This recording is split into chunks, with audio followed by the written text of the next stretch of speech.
നമുക്കറിയാം, ഒരുപാട് ഡ്രോണുകൾ ആകാശത്ത് പറക്കുന്നു. ആ ഡ്രോണുകളിൽ നിന്ന് ഒരു ഡ്രോൺ താഴേക്ക് പറന്ന് താഴ്ന്നു വരുന്നു.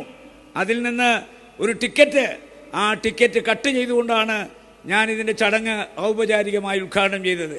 ഇതിനു മുമ്പ് കേട്ടുകേൾവി പോലുമില്ലാത്തൊരു സംഭവമാണ്. അതാണ് ഞാൻ പറഞ്ഞത്, ഈ ഇവിടുത്തെ മുസ്ലിം സമൂഹത്തിൻ്റെ മനോമുകുരങ്ങളിൽ നിറഞ്ഞു നിൽക്കുകയാണ്. ആ സംഘടനയ്ക്ക് ഇനിയും ഇനിയും ഉയരങ്ങളുടെ പടവുകൾ ഓരോന്നോരോന്നായി ചവിട്ടിക്കയറാനുണ്ട്. ശക്തമായ നേതൃത്വം ഇതിനുണ്ട്, ആ നിലപാടുകളുള്ള നേതൃത്വം ഇതിനുണ്ട്. ആ നിലപാടുകളുടെ രാജാക്കന്മാരുടെ സംഘടനയായ സമസ്ത ഒരു മേഖലയിലും പരാജയത്തിൻ്റെ കയ്പുനീര് രുചിക്കേണ്ടി വരില്ല.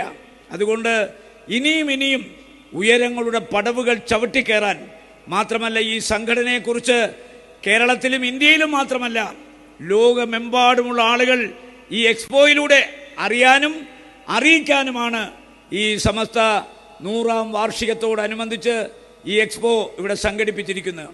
നമുക്കറിയാം, ഒരുപാട് ഡ്രോണുകൾ ആകാശത്ത് പറക്കുന്നു. ആ ഡ്രോണുകളിൽ നിന്ന് ഒരു ഡ്രോൺ താഴേക്ക് പറന്ന് താഴ്ന്നു വരുന്നു. അതിൽ നിന്ന് ഒരു ടിക്കറ്റ്, ആ ടിക്കറ്റ് കട്ട് ചെയ്തുകൊണ്ടാണ് ഞാൻ ഇതിൻ്റെ ചടങ്ങ് ഔപചാരികമായി ഉദ്ഘാടനം ചെയ്തത്. ഇതിനു മുമ്പ് കേട്ടുകേൾവി പോലുമില്ലാത്തൊരു സംഭവമാണ്. അതാണ് ഞാൻ പറഞ്ഞത്, ഈ എക്സ്പോ പലതുകൊണ്ടും വ്യത്യസ്തമാണ്. പല കാര്യങ്ങളിലും പലർക്കും ഒരു മാതൃകയാണ്. അതുകൊണ്ട് അനുകരണീയമായ പല മാതൃകകളും ഈ എക്സ്പോയിലൂടെ കാഴ്ചക്കാർക്ക് അവാച്യമായ അനുഭൂതികൾ സൃഷ്ടിക്കും എന്നുള്ള കാര്യത്തിൽ എനിക്ക് യാതൊരു സംശയവുമില്ല.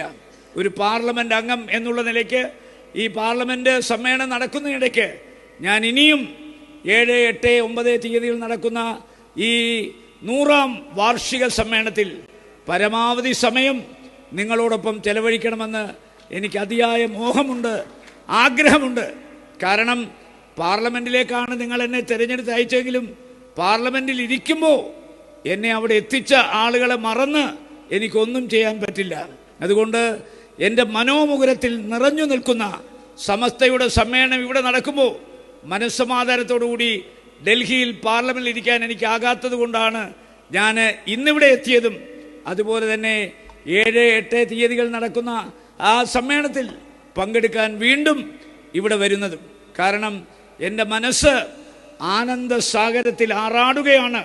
നിങ്ങളോടൊപ്പം ചെലവഴിക്കാൻ കഴിഞ്ഞ, സമസ്തയോടൊപ്പം ചെലവഴിക്കാൻ കഴിഞ്ഞ ഈ എക്സ്പോയിൽ നിങ്ങളിൽ ഒരുവനായി പങ്കെടുക്കാൻ സാധിച്ച് ഒരു മഹാഭാഗ്യമായി ഞാൻ കാണുന്നു.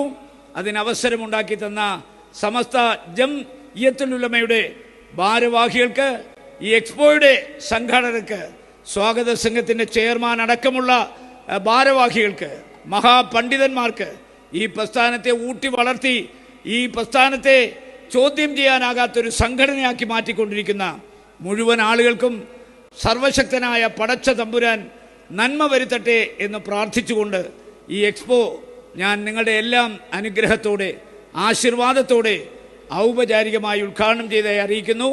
നമസ്കാരം. ജയ് ഹിന്ദ്.